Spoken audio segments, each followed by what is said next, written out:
Today, we are going to be reviewing an Amazon AK. Alright guys, welcome back to Dragon Army Airsoft, and a few months ago, I made a review on the Game Face AKSU. Though I was making fun of the gun most of the time, the video has been quite popular. So welcome to the video series where we attempt to find the best airsoft gun for under $100. Today we are going to be reviewing an Amazon AK. I call it an Amazon AK because a quick search on the website gives me some mixed results on this stupid gun. The first result that looks exactly what I bought is by Double Eagle. This can't possibly be it because it's full metal and weighs 7 pounds. The second result, however, is Air Gun Double Eagle. Wait, what? So apparently Amazon has the same rifle but with two drastically different costs and weights?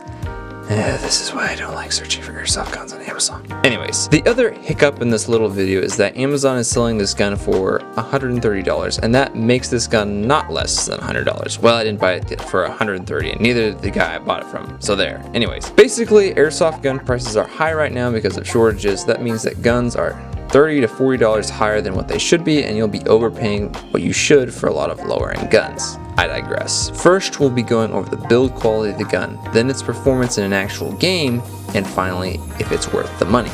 Number 1, build quality. Overall build of the gun isn't bad, but not great. The main body and front grip are a cheap polymer and work for the gun, but would fail if you try to take it apart, which I'll get into later.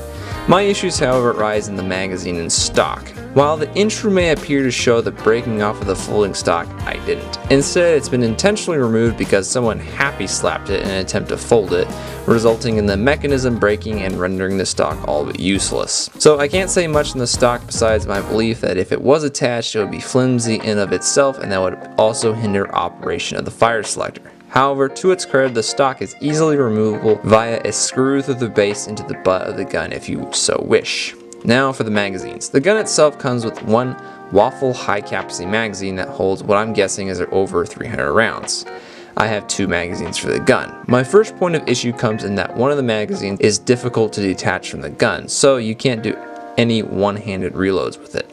Second, the catch lip on the front of the original magazine broke off. I can't say this is the magazine's fault, as I have had the original magazine on a higher end AK have the feed lip also break off. Therefore, I do not believe it is a quality issue on this particular AK, but simply a testament to the poor design on AK magazines. Minor point of contention, the second magazine has an extremely small feeding port that makes it difficult to load. I would complain about the fire selector, but everything wrong with them is pretty much exclusive to it being an AK. Weapon performance. My first impression of the gun's shooting performance was mixed. I was surprised at how far it shot and its rate of fire once we put an 11.1 in it, since my first time shooting it was with a half-dead normal stick battery with .12 gram BBs. The two issues with the gun in initial tests, however, were shot inconsistency and range. BB placement was over a 6 foot or so area around a 90 or so feet with .2 gram BBs. As this wasn't ideal, we switched to .28 grams, and while consistency went up, the gun was unable to hop the ammo beyond 100 feet. Instead, 2.8 grams just fell to the ground.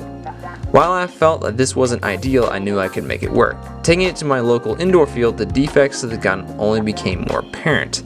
I hooked an 11.1 volt battery to the gun, electrical taped it to the outside along with a cheap light for kicks. At chrono, the gun shot around 200 feet per second. Outside of the 10-foot minimal engagement distance required by the field, the gun fired well enough that my red dot actually did some good, and trigger response and fire rate were not bad with 11.1 and .28 gram BBs. The last 2 games, however, took place outside, and the defects of the weapon really began to show at range. Using .28 gram BBs, my range was short, and along with poor consistency, I went through a lot of ammunition just trying to hit people, even with AK magazines. I switched to .2s for the last game, but I was only trading a minor increase in range for less consistency. Is it worth it? For me, the weapon is doable even in tough CQB environments. However, unless you know how to make up for the shortcomings of the rifle, it is not the most ideal weapon. I even struggled to hit anything several times in game. But is it worth it?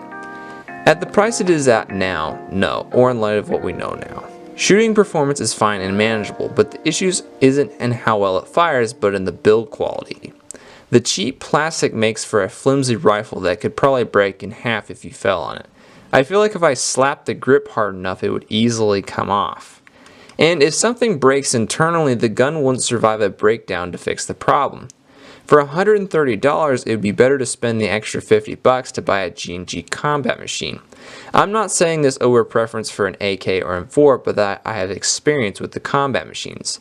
These guns are beginner level weapons, but have a much sturdier polymer build and will 100% survive an internal fix breakdown and are totally worth upgrading. Heck, they even fire better than some HBA builds, and we've even taken one to an American milsim. So while it may seem easier to go and buy this cheap AK, it's better to spend the extra money and get something that will last 7+ years like our M4s instead of something that will snap in half at any time. The extra $50 is going to get you a gun that shoots better, lasts longer, and is built better. So there are my thoughts on this Amazon AK. Buy a G&G combat machine or something with a little sturdier build and leave this AK alone. Hope this was helpful. I'm Copperhead, signing out.